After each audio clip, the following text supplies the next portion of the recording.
très heureux de vous retrouver ce soir dans l'émission Éco-Jeune sur New World Economy. Investir en faveur des femmes, accélérer le rythme, c'est le thème retenu pour la Journée internationale des droits des femmes. Et l'interrogation du jour: et si elles prenaient la commande du couple? Ou sinon, si on leur donnait la commande du couple? Et pour en parler, nous recevons pour vous sur ce plateau Apefa Kourou. Elle est entrepreneur. Un grand privilège, Apefa, de te retrouver encore aujourd'hui. Privilège pour moi aussi de te retrouver, Coco, et retrouver tous les amis sur le plateau. Ça va? Ça va super bien. Je dis déjà bonsoir à tous les téléspectateurs et à tous les internautes. Très raffiné, habillé en pagne. Félicitations en tout cas. Merci. Je ne dirais pas le contraire pour toi aussi. Super. Alors, Alain? Oui. Ce n'est pas Alain Foka, mais c'est beaucoup plus Alain Gabar, un spécialiste en marketing et stratégie que nous avons donc sur ce plateau. Ici, j'ai bien envie d'abord de te demander si c'est ton grand frère Alain Foka. Non, il faut dire qu'il m'a plutôt inspiré pour prendre le même chemin que lui. Alors bonsoir cher ami Coco, bonsoir Apefa. C'est un plaisir encore pour moi de partager ce plateau avec vous dans cette émission qui donne la parole aux jeunes. Et c'est avec réel plaisir que nous allons partager ce moment ensemble. Rachel Akinsola. Pourquoi Akinsola? Un jour on finira donc par en savoir davantage. Juriste de formation. Un grand plaisir, Rachel, de t'avoir également sur ce plateau aujourd'hui. Bonsoir Coco, bonsoir Alain, bonsoir à Péphane, la grande communauté de droit, bonsoir à tous les téléspectatrices et téléspectateurs. C'est un plaisir d'être encore en nous de ce soir. Alors, le monde entier célèbre le droit ou les droits des femmes le 8 mars. Et pour le compte donc de cette année, il a été demandé d'accélérer, comme le dirait quelqu'un, d'accélérer donc le rythme de l'investissement en faveur des femmes. Alain? Oui. Il est quand même important de pouvoir accompagner, encourager, valoriser et soutenir les femmes et notamment leurs droits.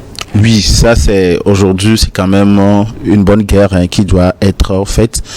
Qu'on le veut ou pas aujourd'hui, la femme quand même occupe une place importante dans ce monde et dans la vie de tous les jours. Nous voyons leur impact, nous voyons leur contribution et c'est, je dirais, une guerre noble de pouvoir les soutenir, de pouvoir leur donner les moyens nécessaires pour qu'elles puissent s'épanouir, pour qu'elles puissent donner quand même le meilleur d'elles-mêmes. Donc pour moi, tout homme, je crois que doit partager cette vision-là, et que ce soit dans nos entreprises, que ce soit dans nos maisons, nous devons quand même aider nos jeunes sœurs, nos mamans, nos femmes à vraiment explorer toutes les potentialités qu'elles ont en elles. C'est vraiment important. C'est le début pour qu'elles puissent vraiment s'épanouir, pour qu'elles puissent vraiment grandir. Super. Alors, Apefa, cette journée de 8 mars, qu'est-ce que cette journée représente particulièrement pour toi? Pour moi, la journée du 8 mars représente les femmes en avant. Je pèse bien mes mots. Les femmes en avant. Ça ne veut pas dire que les femmes... ça ne veut pas dire du n'importe quoi. C'est-à-dire, autrefois... la femme était à la maison, la fille était à la maison, le garçon était à l'école. Autrefois, dans les entreprises, au même poste, avec le même travail, l'homme pouvait être payé à 100 000 francs, par exemple, je dis peut-être du n'importe quoi, et la femme à 50 000. Mais aujourd'hui, la femme, on a accordé ce droit à la femme d'aller à l'école, d'être aussi chef d'entreprise, de travailler dans les entreprises, de gagner un salaire au même titre que l'homme. Donc, c'est cette poussée-là que ça représente pour moi. Voilà, ça a vraiment donné la chance et l'engouement aux jeunes sœurs, aux jeunes filles de se lever et d'aller de l'avant. Alors Rachel, pour toi, est-ce que tu as l'impression que les droits des femmes, pour la plupart des temps, que ce soit dans les familles, dans les couples, dans la société, leurs droits sont un peu écorchés, sont un peu brimés? Elles sont brimées dans leur amour propre. Vous, naturellement. Oui, il y a toujours ça, on va dire. Mais il faut quand même aussi dire qu'il y a de l'évolution par rapport à ce que nous appelons aujourd'hui l'insertion de la femme, que ce soit dans le milieu professionnel, dans la vie de couple, comme on l'a si bien dit, et également dans les rapports entre familles. Et il y a aujourd'hui des femmes qui prennent la parole, qui disent ce qu'elles pensent. Il y a plus de considération par rapport aux femmes. Et pour revenir à ce que la journée du 8 mars représente pour moi, c'est un rappel que j'ai encore du travail à faire, j'ai encore du chemin. Parce que toutes ces femmes qui se sont battues, pour qu'aujourd'hui je sois à la télé, pour qu'Apefa soit à la télé, je me dis, je dois faire en sorte que ce combat-là ne soit pas limité à se faire voir juste à la télé, mais de pousser ces jeunes dames aussi qui viennent à faire exactement comme moi. Donc c'est un rappel qu'il y a toujours du travail à faire. Oui, déjà en 1900, dans les années 60, dans les années 50 et 60, la femme n'avait pas le droit d'avoir son propre compte en banque. Dans un couple, par exemple, c'est l'homme qui doit avoir son compte en banque. Et quand la femme travaille, elle doit déclarer le numéro de compte de son mari, et c'est sur ça qu'on vire l'argent. Elle ne veut pas travailler, en fait. Oui, celle qui avait la chance, les rares femmes qui avaient la chance, elle n'avait pas le droit d'ouvrir son compte. Mais aujourd'hui, une femme peut se lever et aller ouvrir son compte en banque. Ce droit-là, on l'a accordé aux femmes, et vivement que les femmes saisissent ces opportunités-là pour aller de l'avant. Alors, quand on parle de la femme, Alain, quand on parle de la femme, on parle des droits de la femme. C'est dans notre quotidien, hein. Oui. D'abord en famille, en couple, et puis en société. Alors, ce soir, nous allons beaucoup plus nous intéresser, Alain. On va s'intéresser à cette relation à deux. Et quand on parle de cette relation à deux, on le voit aujourd'hui, hein. Déjà, ça commence à partir de 15-20 ans. Bon, on va peut-être partir à partir de 17-18 ans où des gens se mettent en relation, mais beaucoup plus à un moment donné où on a envie de construire, on a envie de faire quelque chose de sérieux, où deux personnes se mettent ensemble. Aujourd'hui, Alain, de par tes expériences, est-ce que tu as vraiment l'impression que quand on parle de deux personnes qui se mettent ensemble, notamment un homme et une femme, les femmes jouent un rôle très prépondérant, très souvent, dans la réussite d'un couple, dans la prospérité de ce couple, dans l'épanouissement de ce couple? Est-ce que vous avez l'impression que la femme est au centre? Elle est donc celle qui permet l'évolution véritable de tout couple? J'ai bien envie d'aller dans le fond. J'ai bien envie d'aller dans le fond pour qu'Alain puisse vraiment répondre tel qu'il le pense. On y va. Alors, merci beaucoup pour cette question très pertinente. Aujourd'hui, c'est une évidence. Ce n'est pas pour rien quand on dit un homme qui a une femme dans sa vie a un trésor. C'est la preuve qu'en fait, qu'on le veut ou pas, un homme, dès qu'il croise le chemin d'une femme, il y a quand même une transformation qui s'opère dans sa vie. Et là, par exemple... D'accord. Est-ce que c'est scientifiquement prouvé quand Alain tient sa propos sur le plateau? Bon, j'ai bien envie de comprendre, c'est une évidence pour toi. Oui, c'est une évidence parce que aujourd'hui, la femme a quand même cette influence positive sur l'homme. Et moi, je connais des amis qui étaient célibataires, qui menaient quand même une vie pas organisée, une vie pas vraiment exemplaire. Mais depuis que ces personnes ont eu la chance d'avoir une femme posée, une femme quand même qui connaît sa place, il y a quand même ces hommes-là, l'homme change. Parce que la femme, je dirais, elle est comme en fait une rose. Elle vient avec, je dirais, c'est cette potion magique-là pour transformer les choses. Quand une femme est dans un lieu, d'abord, elle est une personne pacifique. Les femmes font preuve je dirais, elles prônent la paix. Et vous allez voir que dans les couples où il y a vraiment la cohésion, c'est parce que entre-temps, la femme tolère parfois beaucoup de choses.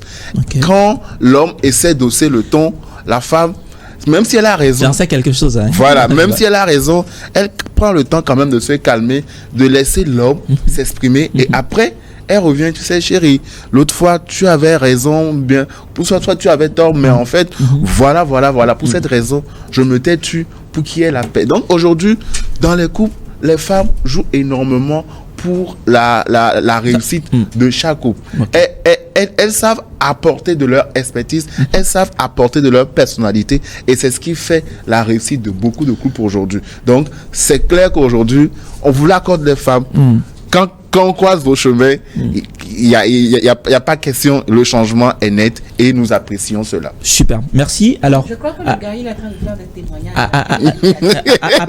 dans témoignages. l'intervention de Alain, j'ai pu retenir femme égale à pacifisme, tolérance, organisation et positivité. Est-ce que d'abord toi, on va aller dans la pratique, hein, est-ce que tu te retrouves véritablement dans toutes ces valeurs-là en tant que femme? Et penses-tu réellement, au-delà de tout ce que Alain vient de dire, hein, on va être très très franc sur ce plateau, penses-tu vraiment que les femmes, penses-tu que vraiment les femmes jouent un rôle très déterminant, sinon un rôle très crucial dans le développement de toute relation, dans la réussite même du couple? Oui, Alain l'a si bien dit. Il a si bien dit. Ok. Aujourd'hui, il a dit de belles choses. On verra, c'est juste le commencement. On verra si il dira de belles choses jusqu'à la fin de cette émission. On y va. Oui, la femme a un don d'arranger les choses. La femme Toujours? Oui. La femme a Toujours? un don, oui. Un don d'arroser les plants, de faire pousser. Non, on va pas exagérer. Non, pas en fait, exagérer, mais quand on va aller. C'est une manière de parler, en fait. Vous verrez un homme hyper violent. Vous verrez un homme. Non, vas-y.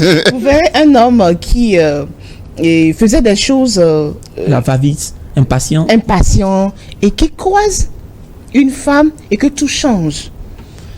Et que même des gens vont commencer par témoigner que waouh, sa vie, il a changé. Le contraire aussi peut arriver, hein, Abéfa. Oui, c'est possible. Ok, mais là on parle dans des cadres généraux. Oui. Ok.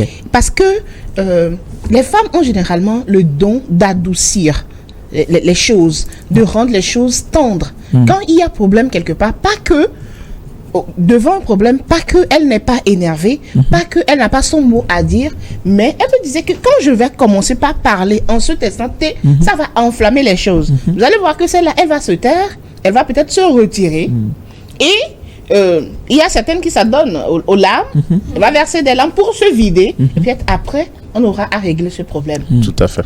Et les femmes qui maîtrisent cela et qui savent que ça règle vraiment les problèmes, quand elles s'adonnent à cette pratique-là, ça résout les problèmes. Mais il y a des femmes aussi qui n'arrivent quand même pas à développer ce pacifisme-là. Mais elles enflamment plutôt les choses. Elle ne sait pas que elle ne sait pas quand garder le silence, quand parler, quand ouvrir ma bouche, quand placer tel ou tel mot. Et ça enflamme les choses. Toutes les femmes ne sont quand même pas pacifiques. Il y en a, mais on dira que peut-être 80% sont, je n'ai pas les statistiques réelles, mais 80% sont quand même pacifiques. Et quand ce sont des femmes conscientes qui se connaissent et qui savent où elles vont, elles mènent vraiment la vie facile à l'homme. Rachel, est-ce que tu peux oser, hein, ou est-ce qu'on peut oser dire sur ce plateau que si ça réussit, la plupart des temps, c'est grâce à la femme? Est-ce qu'on peut le dire ici? Là, on circoncise le débat dans le cadre purement du couple, avant peut-être qu'on aille tout au long de cette émission dans la société. Est-ce que si ça réussit, c'est d'abord grâce à la femme de façon générale? Je dirais tout de suite oui, parce que les femmes, déjà, une femme qui accepte un homme dans sa vie, c'est qu'elle est prête à faire beaucoup de sacrifices. Et forcément, les hommes n'ont pas la patience là de vouloir coûte que coûte sauver les relations. Mais par rapport aux femmes, il faut dire quand même qu'il y a cette détermination que les femmes ont de rester surtout sur place pour ne pas aller d'homme en homme. Une première raison. Et lorsque la femme a des enfants, déjà elle se dit je ne peux plus aller faire d'autres enfants ailleurs. Donc ça fait qu'elle se donne à 100% pour que la relation marche. Mais je vais revenir un peu en arrière par rapport au développement que M. Alain a fait. Par rapport au développement que Abéfa a fait, je me dis, est-ce que je suis vraiment une femme? Parce que, à voir la manière dont ils décrivent les femmes, c'est comme si les femmes sont parfaites. Je ne sais pas si tu le vois. Non, j'ai mis un mais à la fin de mes propos. Oui, c'est vrai que tu as mis un mais, mais le développement qu'il y a eu en avant, c'est comme si tu nous disais que les hommes qui fuient aujourd'hui de rentrer à la maison après le boulot, c'est comme si il n'y avait pas de souci, mais que ces hommes-là refusent tout simplement de retourner chez eux. Mais il faut noter quand même qu'il y a de ces femmes-là qui donnent vraiment du fil à retordre à leurs hommes. Et la femme n'est pas aussi synonyme de paix comme on peut l'imaginer. imaginer. En tout cas, moi, je ne suis pas synonyme de paix. Hein. J'aime pas ça. Alors, Coco, si tu permets, en fait, j'aimerais répondre à Rachel en disant, je suis d'accord que la femme n'est pas synonyme de paix, mais quand vous cherchez, est-ce qu'on va pas dire n'est pas toujours? Ok, n'est pas toujours synonyme de paix, voilà. Oui, je pense que c'est la bonne expression. Alors, je pense que par expérience, la femme au départ, quand elle rentre dans une relation, elle donne tout ce qu'elle a. Okay. Elle donne son temps, elle donne son énergie pour que la relation puisse marcher. Et ce n'est pas pour rien que nos mamans ont l'habitude de dire que, en réalité, que c'est la femme qui épouse l'homme. Mais pour que la relation puisse marcher, maintenant, si vous allez voir, à partir du moment, par exemple, une femme commence par changer de comportement, c'est sûrement parce que au départ, l'homme aussi commence par avoir certains comportements qui fait que finalement la femme développe, je dirais, son côté mauvais. Que ce soit toi ou Apéfa, nous avons, et moi-même, nous avons deux côtés. Le bon côté et le mauvais. Et donc, avant d'afficher le mauvais, il faudrait forcément qu'il y ait un élément déclencheur. Et c'est également le cas dans les couples. Et quand, à un moment donné, quand l'élément déclencheur là est là, vous allez voir que cette femme qui était au départ très douce, elle devient agressive et si l'homme n'arrive pas vraiment à avoir le leadership, finalement la femme domine totalement le foyer et l'homme a peur maintenant de rentrer à la maison après 17h. Super. Alors Alain, je te retourne la question comme cela. Et si on vient de vanter la femme, tout ce que la femme est capable de faire, tout ce que la femme est capable de donner. On est allé jusqu'à dire que si ça réussit, c'est que c'est la femme, elle est vertueuse, elle est pacifique, elle organise, elle est tolérante, elle est douce et tout ce qui va avec.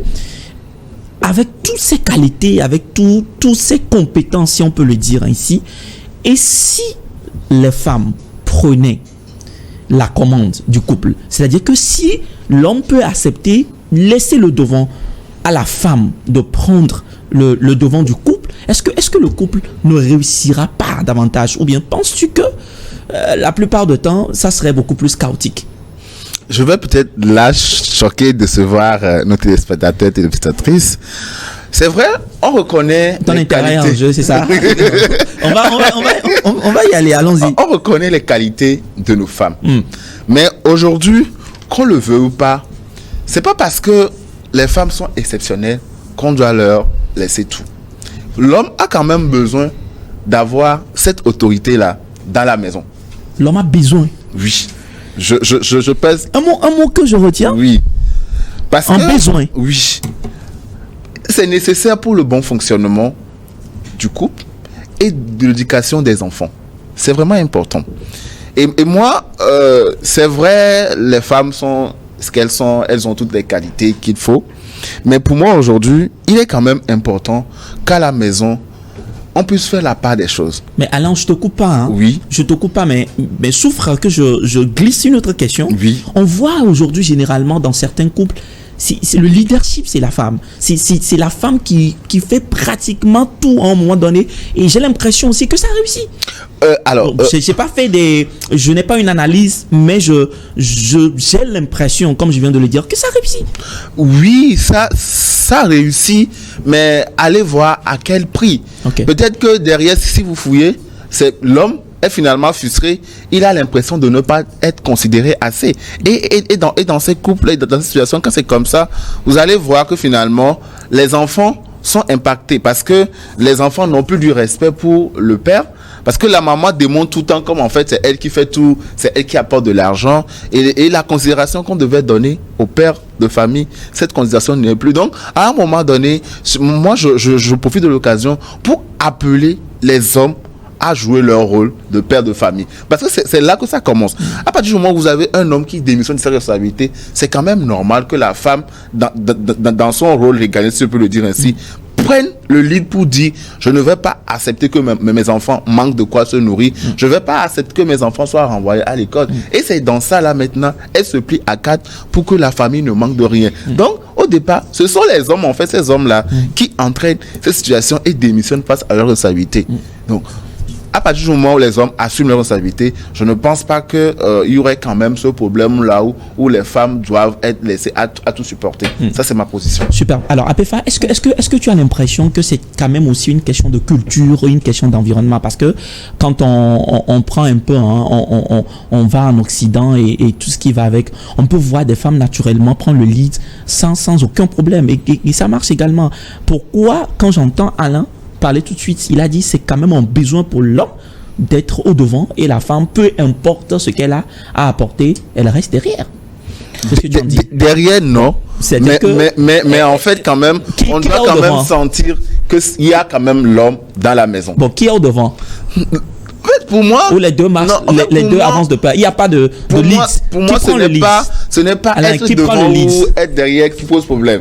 Mais c'est comment la relation à la maison et l'éducation et l'harmonie est gérée. Super. Ce que je veux savoir, hein, oui. on va pas faire l'amalgame parce que tu fais un jeu de mots. Alain, qui prend le lead? C'est l'homme ou la femme? L'homme. Et puis quand on remonte dans la Genève, on répond quand même à ma question avant que je laisse la parole. Qui prend le lead? C'est l'homme. Pourquoi?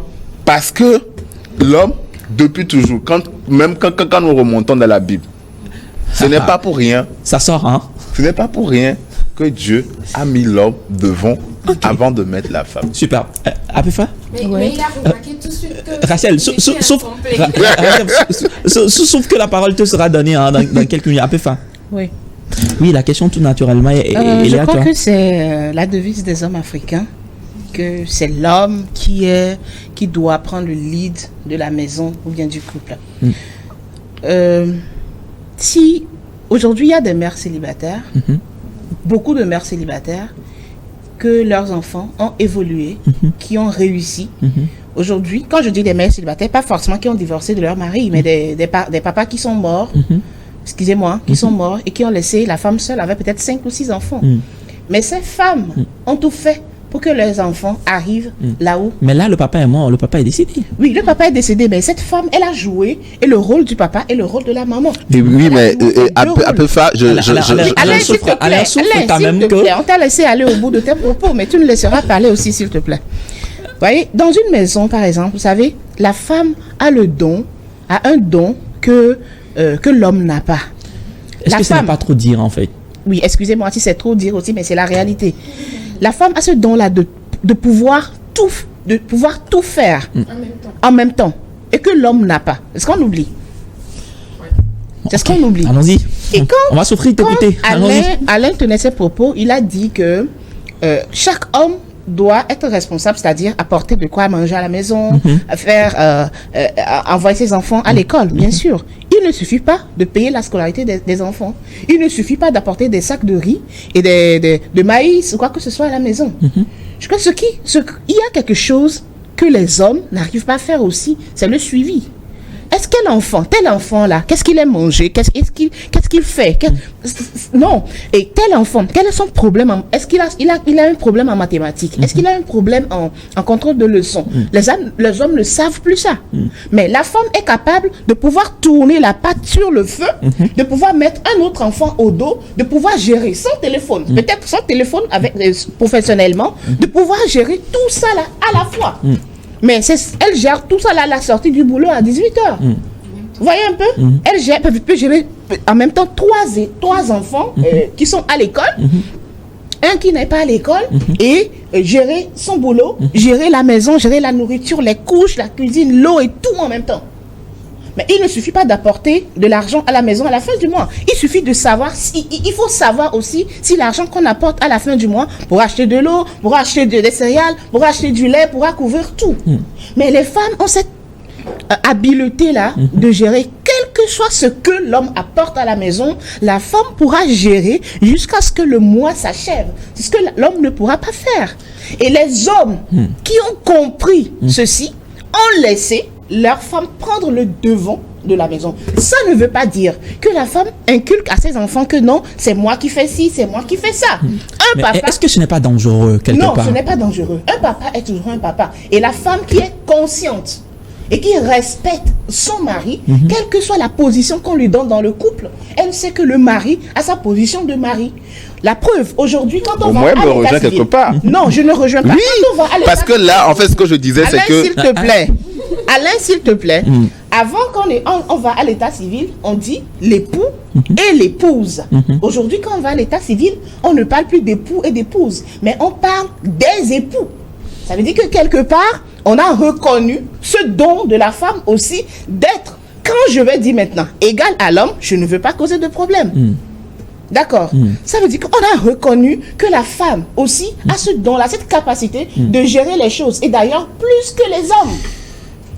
C'est une question, maintenant je reviens à ta question, c'est une question de culture. Aucun homme n'acceptera, même, je vois, même les gamins, il va commencer par dire que papa, c'est tout naturel. Papa, c'est mort. Voilà. Un gamin de 5 ans qui va dire que papa moule le haut et papa la ruame. Voyez un peu, c'est une question de culture. Je crois que c'est naturel en l'homme que de voir la femme comme celle qui doit venir après elle. Mais je dirais aussi c'est que c'est tout à fait normal parce que si Alain le dit que même dans la Bible, mais si l'homme a été créé avant l'homme, bon, je sais avant pas, la femme. Si la femme, l'homme a été créé avant la femme, mais commencer par reconnaître aussi que la femme possède beaucoup de potentialités que les hommes n'en ont pas. Alors, et qui n'en auront jamais. Bon, et là, en fait, c'est pas le problème. On va pas trop choquer sur ce plateau. C'est vrai qu'on pourra dire les femmes, elles sont pleines de potentiel et tout. Certainement, Rachel, en seconde partie de cette émission, on va recevoir naturellement une qui se démarque de par tout ce qu'elle a pu faire montre. Et sur les réseaux sociaux, tout le monde en parle aujourd'hui. On y reviendra. Mais Rachel, ce que je voudrais vraiment savoir, est-ce que des fois, quand on leur donne le devant, elles prennent le lead, est-ce que ça ne capote pas? Est-ce que ce n'est pas des risques si on veut vraiment être sincère? Est-ce qu'on va avaler tout ce que Rachel Apéfa vient de dire comme une parole d'évangile? Je peux être choquée, Apéfa, mais il faut dire que la femme, quand on lui donne trop de pouvoir, elle en abuse. Mais est-ce qu'on devrait la donner? Non, on peut donner un peu, mais pas trop. Justement, je disais, quand on lui donne trop de pouvoir, elle en abuse. C'est à accepter déjà qu'on lui donne un pouvoir. Parce que quand on dit avoir une femme, c'est un complément. Un homme se marie parce qu'il a des besoins et qu'il sent que la femme que je vais prendre va pouvoir l'aider à combler ce vide-là qu'il a peut-être. Et c'est vice-versa. Donc, on accepte de donner un pouvoir à la femme, mais il faudrait quand même que ces pouvoirs qu'on donne à nous en tant que femmes puissent avoir des limites de manière à ce qu'on ne puisse pas remettre l'autorité de l'homme en cause. Parce que, qu'on le veuille ou pas, l'homme, aujourd'hui dans nos sociétés, même si on essaie d'imiter les blancs et tout, c'est des cultures complètement différentes.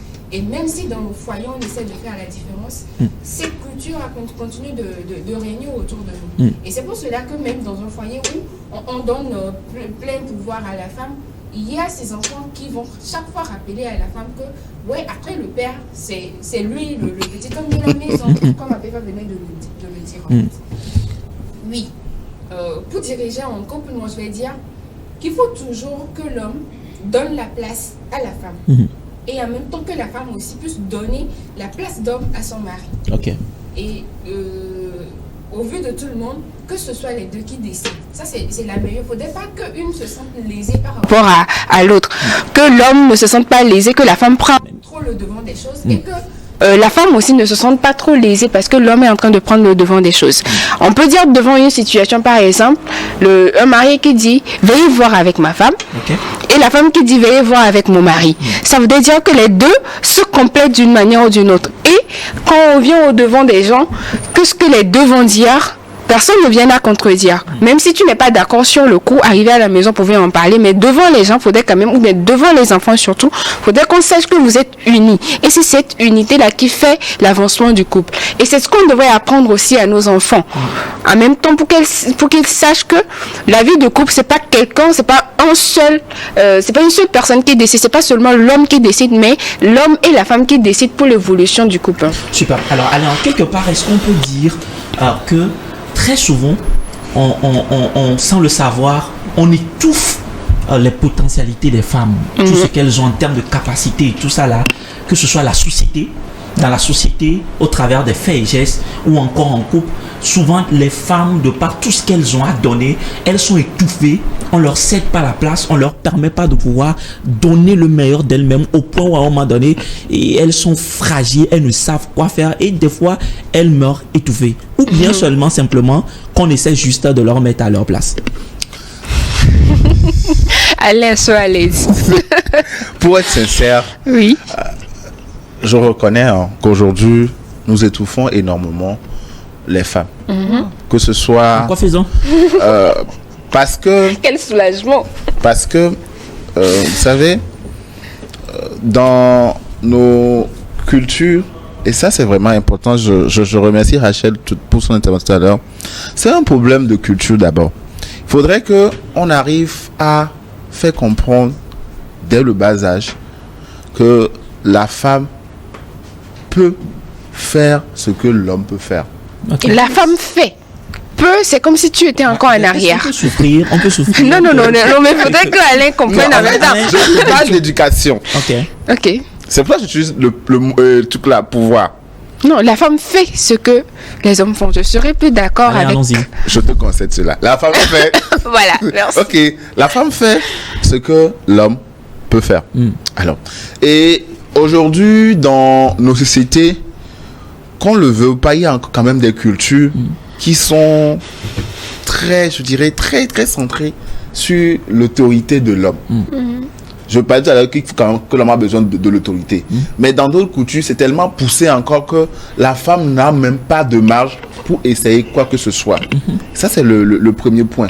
Maintenant, le deuxième point, c'est que face à cette situation, on ne donne pas les mêmes chances qu'on donne aux hommes qu'aux femmes. Et ça, souvent, ça c'est en entreprise.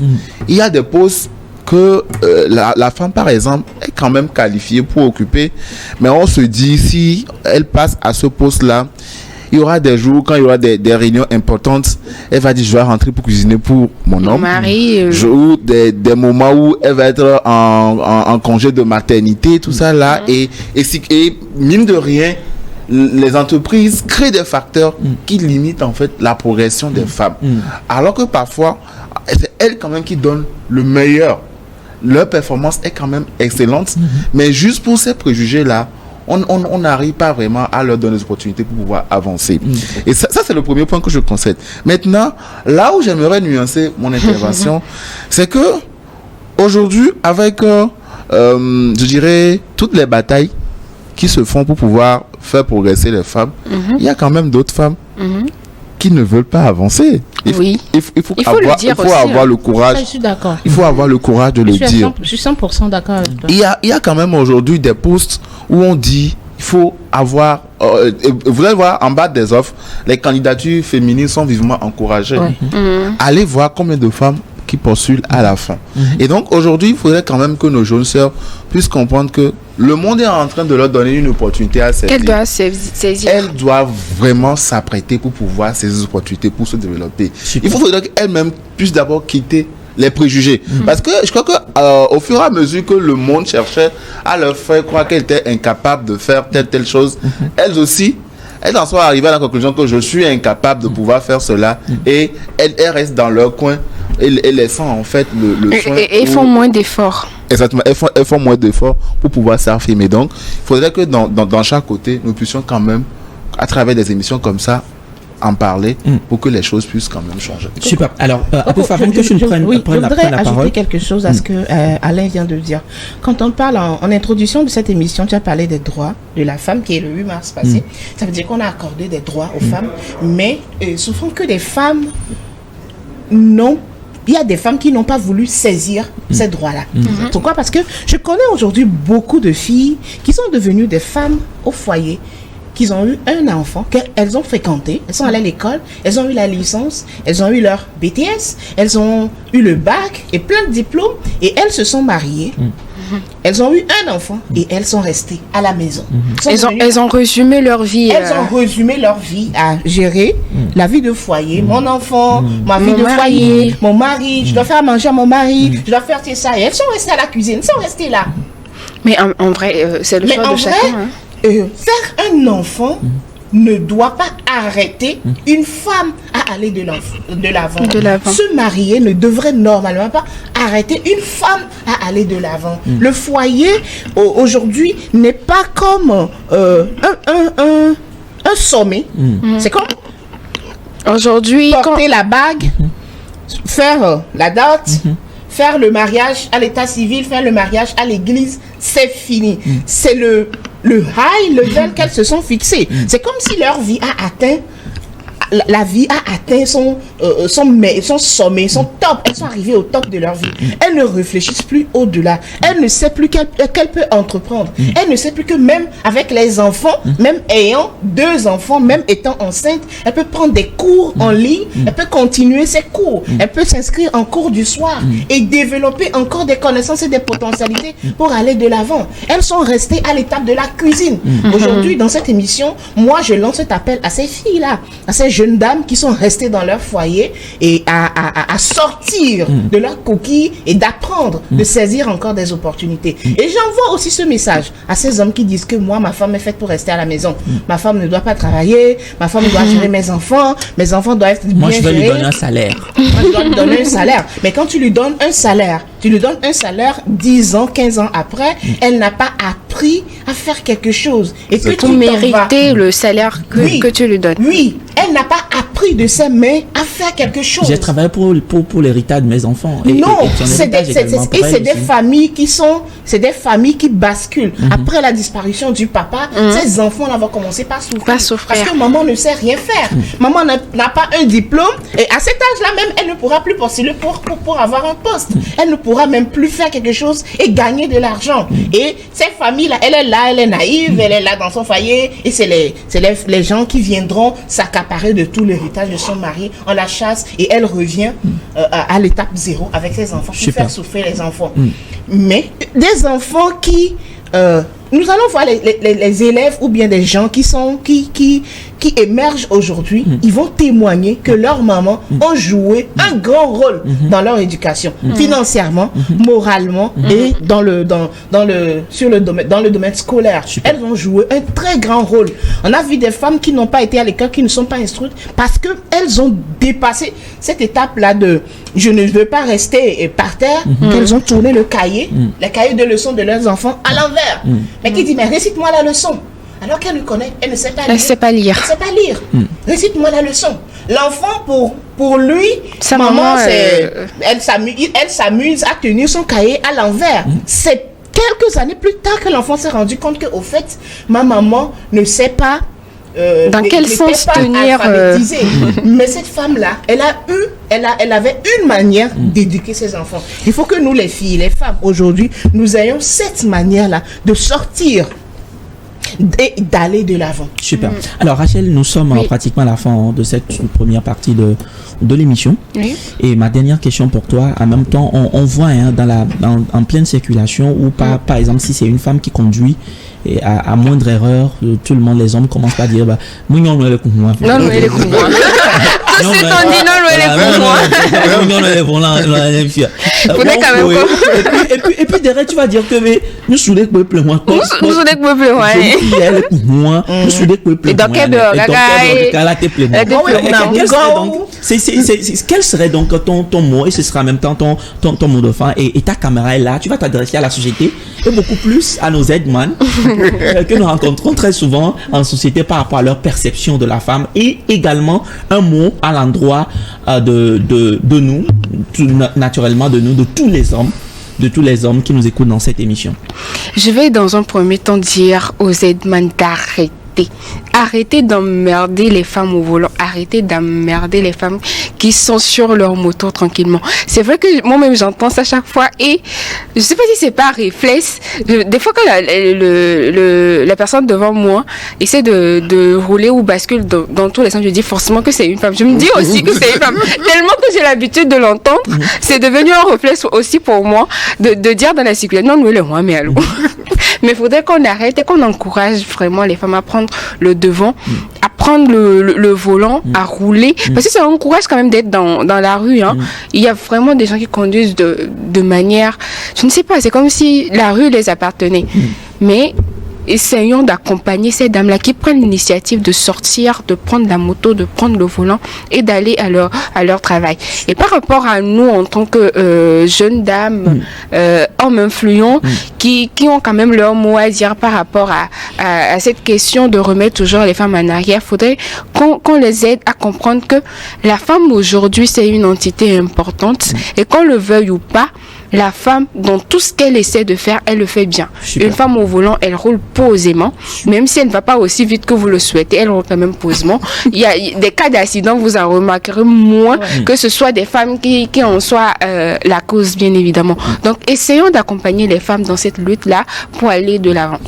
Alors, Alain, on va finir également avec toi et tu vas beaucoup plus t'adresser aux autorités. Aujourd'hui, on voit à des postes, au poste de Premier ministre, à l'Assemblée nationale. On voit des femmes dans notre pays aujourd'hui qui occupent pas mal quand même de postes. Est-ce que c'est assez suffisant? Est-ce qu'on doit les accompagner davantage? Quel serait donc ton mot à l'endroit donc des décideurs de ce pays dans la promotion de la femme? Alors, mon mot de fin pour les autorités, c'est d'abord les féliciter pour ces différents efforts, parce que avant c'était pas comme ça. Et avant de demander, on nous a appris à reconnaître ce qui est fait avant de demander plus. Je voudrais d'abord encore remercier les autorités pour les différents efforts qui ont été faits à chaque niveau et inviter à plus d'actions, parce que très souvent on s'est rendu compte que le 8 mars il y a tellement de discours mais les actions ne suivent pas. Il faudrait que cette année que les actions puissent suivre.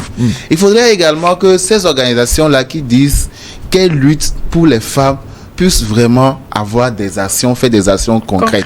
Parce que finalement, on a l'impression qu'en fait, c'est juste du blim-blim. On vient organiser des événements, on filme, on envoie ça aux partenaires, mais en réalité, sur le terrain, il n'y a pas vraiment les accompagnements qu'il faut pour pouvoir donner les femmes les moyens qu'il faut pour avancer.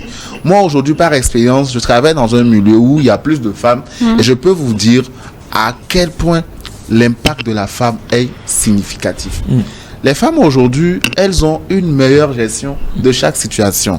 Et c'est pas pour rien que si vous faites le tour des agences bancaires aujourd'hui, les femmes sont chefs d'agence. C'est un exemple pour dire en fait, la femme, face à l'argent, elle gère bien. Oui. Ça, c'est une évidence. Et la femme, avant de voir une femme se donner à des actes de corruption, je crois que c'est rare chez la femme. Mais l'homme, le rapport que l'homme a avec l'argent, par exemple, c'est inquiétant. Merci beaucoup, Alain. J'encourage les autorités de ne pas nous valoriser et d'être le porte-parole des femmes sur ce plateau. Merci beaucoup. J'encourage encore chaque acteur à se donner plus. APFA s'adresse naturellement aux femmes, à ces femmes-là qui sont là et qui se disent que je ne peux pas arriver, ça n'est fini pour moi. Elles sont aujourd'hui mères avec des enfants derrière. Le papa, on le revoit même nulle part. Ils ont démissionné, etc. Quel serait donc ton mot, très rapidement, en quelques secondes à leur endroit? Je vais leur dire qu'elles peuvent encore. Elles peuvent encore de se lever, d'apprendre, de lire, de s'instruire et de sortir de leur zone de confort et d'aller chercher. Parce que ce comportement même a fait fuir des hommes. Il y a des hommes qui disent que ma femme elle ne veut plus rien faire. Ma femme elle est devenue paresseuse. Ma femme elle est devenue toute sale à la maison. Non, faire un enfant dans un foyer, être dans un foyer, faire un enfant, ce n'est pas la fin de sa vie, mais il faut encore aller de l'avant. Super. Alors vous avez tout compris, nous sommes donc arrivés à la fin de la toute première partie donc de cette émission, et dans cette seconde partie nous recevons pour vous une extraordinaire jeune dame qui fait la fierté de toutes les femmes, et les femmes vont rester avec nous sur ce plateau pour qu'ensemble nous puissions la poser des questions, voir un peu à son process et tout, et comment est-ce qu'elle est arrivée là où elle est arrivée aujourd'hui, et quelles sont ses ambitions pour les quelques années qui sont encore devant elle pour sa carrière, puisqu'elle vient à peine de commencer, si on peut le dire ici. Restez scotchés et on se retrouve tout à l'heure après cette petite pause. À très bientôt.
Jessica Koivi, vous êtes donc le plus jeune pilote féminin en Afrique, seulement à 24 ans. Nous avons le plaisir et le privilège de vous avoir sur ce plateau et vous travaillez pour la compagnie aérienne panafricaine Askai.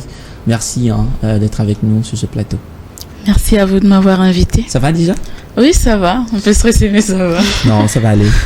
Alors, c'est vrai qu'on... Tout le monde parle de Jessica Koivi, on parle de pilote, on vous a même vu dans votre accoutrement et tout ça. Parlez-nous un tout petit peu de qui est Jessica Koivi. Ok, alors je m'appelle Ayele Jessica Koivi, j'ai 24 ans, je viens d'Anéro. Okay. Je suis togolaise, je suis née au Togo, j'ai grandi au Togo, j'ai fait mon BEPC ici au Togo et après mon BEPC je suis allée au lycée international Cours-Lumière où j'ai fait un programme français. Donc j'ai un bac français, série S, spécialité mathématiques. Donc après mon bac, je suis partie en France où j'ai continué mes études. Donc j'ai fait 2 années de classe préparatoire en école d'ingénieur. Et après je suis allée à l'université de Lille où j'ai continué en licence mathématiques. Donc j'étais en licence quand j'ai eu écho du concours que Askai lançait en 2021. Donc je suis rentrée au Togo, j'ai passé le concours comme plusieurs personnes et j'ai passé toutes les étapes du concours et à la fin je suis repartie en France parce que j'avais pas de nouvelles. Donc je suis repartie en France, j'ai fait 2 mois en France et 2 mois plus tard ils m'ont rappelé pour me dire si j'étais toujours intéressée par la formation, je pouvais venir faire les derniers examens, notamment l'examen médical. Et après je pourrais rejoindre la vague qui était déjà partie en Éthiopie. Donc je suis rentrée parce que ça a toujours été mon rêve d'être pilote. Et raison pour laquelle justement je faisais des études en mathématiques parce que bon, je me disais que c'était pas possible pour moi. Déjà compte tenu de ma taille, je suis assez courte. Compte tenu de ma taille, je me disais que c'était pas possible. Donc je voulais quand même travailler dans l'aviation. Donc j'ai fait d'abord une école d'ingénieur et j'ai continué en mathématiques parce que j'ai cherché qu'est-ce qui pouvait me permettre de travailler dans l'aviation plus tard. Et j'ai vu que une licence mathématique pouvait me permettre d'être ingénieur en aéronautique plus tard. Donc voilà. Donc quand j'ai eu écho du concours, j'ai pas hésité, je suis rentrée et en août 2021, je suis partie en Éthiopie. J'ai fait la formation, j'ai débuté en septembre 2021 et j'ai du coup fait pratiquement 20 mois, 2 ans de formation. J'ai eu ma licence de pilote en juin 2023 et j'ai fait ma qualification sur Boeing 737, Next Generation et Max en novembre-décembre 2023. Donc, voilà. Alors d'abord félicitations, félicitations pour ce parcours assez exceptionnel. Merci. Et je pense quand même que ça fait plaisir de t'avoir sur ce plateau et pour nous, nos téléspectateurs, véritablement on apprendra beaucoup de choses de vous au travers de cette émission. Alors l'autre question pour ma maman qui est peut-être à la maison et qui suit cette émission avec notre jeune frère ou notre jeune soeur, quand on parle de pilote, j'ai bien envie de dire est-ce que avec elle est quoi allô, bon, c'est quoi? Est-ce que tu pourras nous dire exactement quel est ton rôle, ta responsabilité aujourd'hui? Est-ce que tu conduis déjà? Est-ce que tu es prête à pouvoir piloter des vols? Dites-nous davantage. Merci pour la question. Du coup, ça me permet de clarifier un certain point. J'ai vu, il y a plein d'articles qui sont sortis. Oui, j'ai ma qualification sur Boeing 737, mais je suis toujours en formation chez Askai parce que même quand tu débutes chez une compagnie, tu dois faire ce qu'on appelle le line training, la formation en vol. Donc là, actuellement, on est dans le processus pour entamer avec ma team. Nous sommes une vague de 11. On est dans les processus pour commencer notre line training. Donc, je suis toujours en formation. Du coup, pour le moment, on continue à réviser les procédures de la compagnie parce que chaque compagnie a ses procédures. On doit connaître les procédures du manuel de Boeing et les procédures de la compagnie. Donc, on est toujours en révision des procédures et on attend de commencer le line training. Donc, mais quand même, je suis pilote, je peux vous parler de c'est quoi un pilote. Donc, un pilote, comme vous l'avez dit, c'est avec Ekunaya, mais moi. Avec Ekunaya, mais on a mais là, non cuit. Là, non les boutons, exactement. Mais avant tout, notre rôle, c'est d'assurer la sécurité des passagers, de les conduire d'un point A à un point B, tout en assurant leur sécurité, encore une fois, et en leur offrant le meilleur voyage qu'ils puissent avoir. Donc, en quoi consiste mon rôle? Moi, je suis first officer copilote, officier de ligne. Et généralement, on nous dit, est-ce que c'est toi qui vole ou c'est le capitaine qui vole? On vole tous les deux, nous sommes tous les deux complémentaires. C'est un travail d'équipe. Le capitaine ne peut pas voler sans moi et je ne peux pas voler sans le capitaine aussi. Le concepteur a tellement bien fait son avion qu'il a assigné un rôle à chaque personne et durant chaque phase, durant chaque opération de l'avion, du décollage jusqu'à l'atterrissage, chacun a son rôle à jouer spécifiquement. Donc j'ai mon rôle aussi à jouer en tant que copilote, tout comme le capitaine aussi a son rôle à jouer en tant que capitaine. Super. Alors, l'autre question également, c'est que pour peut-être la première fois, j'estime que tu as déjà eu le privilège de pouvoir piloter. Je ne sais pas si c'est déjà fait ou c'est en cours. C'est en cours. En Boeing, oui, c'est en cours, mais évidemment, pour avoir la licence, on pilotait Vous avez piloté. La première fois que tu devrais se prêter à ce jeu, bon, je vais le dire ainsi, se prêter. Est-ce que ça a été naturel? Ça a été simple? Ça a été compliqué? Est-ce que ça a été très stressant et de te retrouver en l'air, en train peut-être de piloter? Dites-nous, on n'était pas là, mais on a envie de vivre ça dans cette émission. Ah là là, vous me ramenez des souvenirs là. Du coup, je pense que mon premier vol devait être en 2022, en mai ou en juin 2022, je ne me rappelle plus entre les deux. C'était généralement, j'étais excitée parce que je prends souvent l'avion, mais piloter, c'était j'avais jamais fait. J'étais tellement excitée, mais le jour-là, je ne sais pas ce qui s'est passé. J'avais tellement mal à la tête. Donc, généralement, les premiers vols, les instructeurs, ils aiment un peu nous titiller, donc nous faire ressentir des sensations pour voir un peu les limites de l'avion. Et moi, j'ai pas du tout aimé mon premier vol parce que j'avais mal à la tête, j'étais fatiguée. C'était vers 13h, donc il y avait un chaud soleil. Et quand il y a généralement du soleil, il y a beaucoup de turbulences. Donc, c'était vraiment désagréable. Par contre, le lendemain, j'ai beaucoup kiffé mon vol. C'était beaucoup plus calme. C'était en matinée, donc avec le vent frais, les oiseaux. Bon, c'est vrai, les oiseaux, la nature, c'est en zone montagneuse, donc je pouvais bien voir les montagnes. Et c'est là que j'ai vraiment su que j'ai vraiment choisi le bon métier parce que la sensation est juste magnifique. La sensation est juste magnifique. Peut-être avant de laisser la parole à Rachel également de te poser leurs questions. L'autre chose que je voudrais savoir, est-ce que le process a été facile pour toi? Est-ce qu'il y a eu des moments où tu as bien voulu lâcher prise, où tu as voulu laisser tout tomber carrément et peut-être aller vers autre chose? Je vous retourne la question. Est-ce que le process pour être journaliste a été facile pour vous? Bon, pas vraiment. Voilà. Je pense qu'il n'y a jamais rien de bon qui arrive avec facilité. Ça n'a pas été facile. Ça n'a vraiment pas été facile. Est-ce que j'ai voulu lâcher prise? Oui, plusieurs fois. Plusieurs fois. Et pour ça, je remercie vraiment mes parents qui ont vraiment été un soutien inouï pour moi.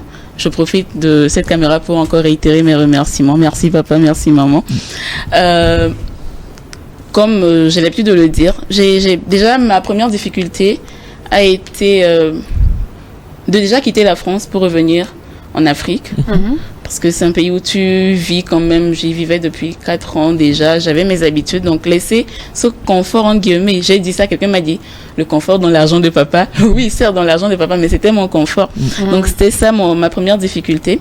La deuxième difficulté était les cours théoriques déjà, parce que les premières leçons n'étaient pas évidentes pour moi.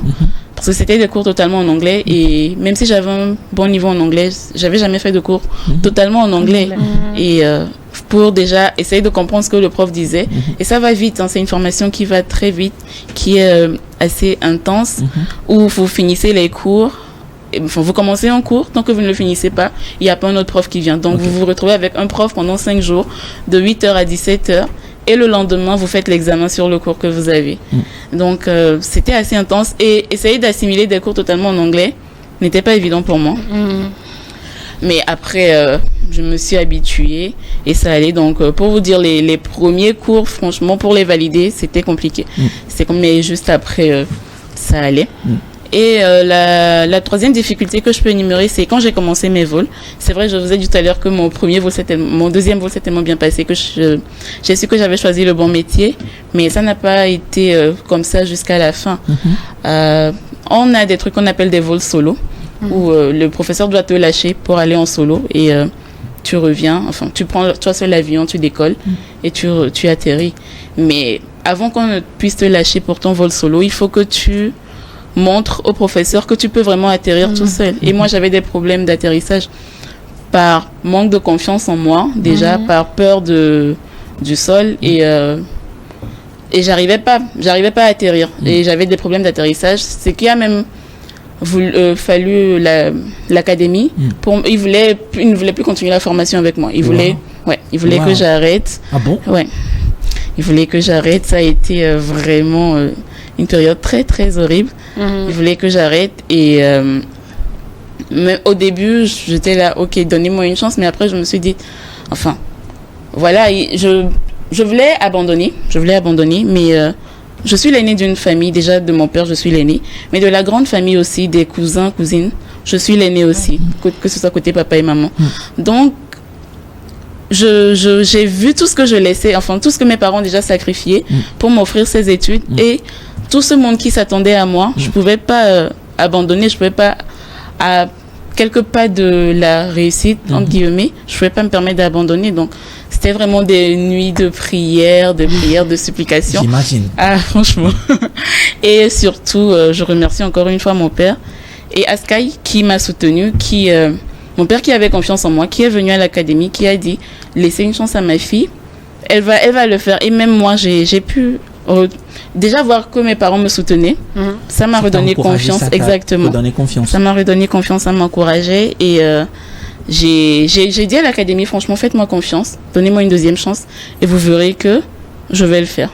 Et ils m'ont accordé un certain nombre de cours, mais au bout de 2-3 cours, déjà, ils me disaient, en fait, qu'est-ce qui se passait là maintenant? Tu fais de très bons atterrissages, pourquoi? Donc, j'ai compris que c'était déjà la confiance que moi-même j'avais en moi et la confiance que mon prof aussi me donnait, qui m'encourageait à mieux faire. Donc, ça n'a pas été facile, mais aujourd'hui, je suis là et pour rassurer les gens, pour être pilote, c'est un très long processus. Et pour en arriver là, il y a plusieurs tests qu'on passe. Et si j'en suis là aujourd'hui, c'est parce que je suis qualifiée. Donc, c'est pas parce que j'ai eu des problèmes au début que je ne suis pas qualifiée à être à ma place aujourd'hui. Plusieurs personnes, j'ai passé plusieurs évaluations et j'ai validé chaque évaluation, chaque test. Donc, ayez confiance, je peux atterrir aujourd'hui. Enfin, je pense que ça mérite des ovations sur ce plateau pour tout ce parcours. Et félicitations en tout cas à vous. Merci et je pense que ça inspire notamment les filles qui nous suivent dans cette émission. On peut faire certainement une question pour toi, Jessica. Bien sûr. Oui, moi je voudrais demander à Jessica, qu'est-ce que ça lui fait aujourd'hui? Parce que moi toute la semaine j'ai vu sur les réseaux sociaux, sur les pages Facebook, on a relayé son image, des articles qui sont sortis sur elle. Qu'est-ce que ça fait aujourd'hui d'être une femme louée de tous et de passer en boucle sur les réseaux et partout? Qu'est-ce que ça fait? Sans vous mentir, déjà ça met beaucoup de pression. Bah oui. Qu'est-ce que ça fait à part la pression? À part la pression, ça encourage, ça rend fière déjà de voir que mes efforts sont salués. Et ça me peine aussi d'une part parce que j'ai pas fait ça seule. Comme je vous ai dit, on était 11. Et j'aimerais bien quand même que mes collègues partagent ces moments avec moi parce que ils m'ont vraiment beaucoup soutenu, vraiment. Et je vous remercie les gars, franchement vous êtes les meilleurs. Et mais je sais qu'ils me comprennent et qu'ils savent au fond que c'est une gloire partagée. Je ne la partage pas seule.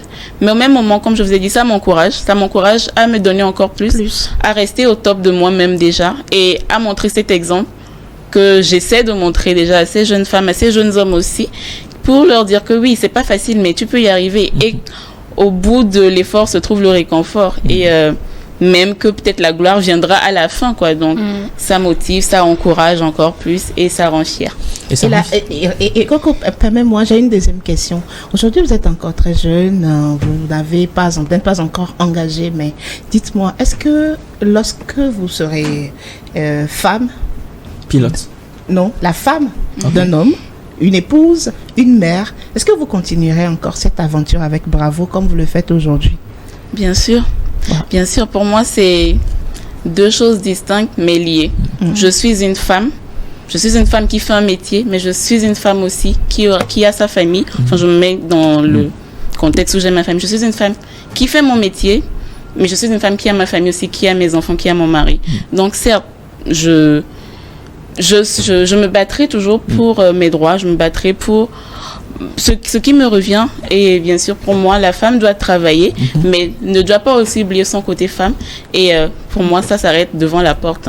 Dès que je rentre à la maison. On doit tout faire pour qu'elle comprenne aussi, pour qu'ils comprennent et pour qu'ils puissent t'accompagner. Pour ça, je prie que Dieu me donne la bonne personne qui me comprendra. Super, bon, la bonne personne est peut-être en train de nous suivre dans cette émission. Bien sûr. Alors, Rachel. Oui. Mais je suis en admiration. Depuis, je fais que la regarder, l'admirer. Mais que t'es belle. C'est magnifique aussi. Merci. J'aurais peut-être aimé retourner en arrière pour aimer les maths parce que c'était une bête noire pour moi et être à ta place aujourd'hui. Mais comme on le dit, chacun a ce dans quoi il peut exceller le mieux. Et aujourd'hui, voir qu'il y a une femme qui aime autant les maths et qui se distingue vraiment des autres, c'est à encourager et continue de rendre cette fierté à tes parents surtout et de montrer qu'au-delà, les femmes aussi. Bien sûr. J'en venais justement.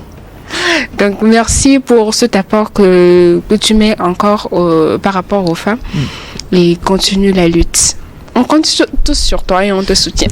Merci, soutenez-moi vraiment. Alors, elle a choisi plutôt de t'encourager sur ce plateau. Peut-être une avant-dernière question pour toi.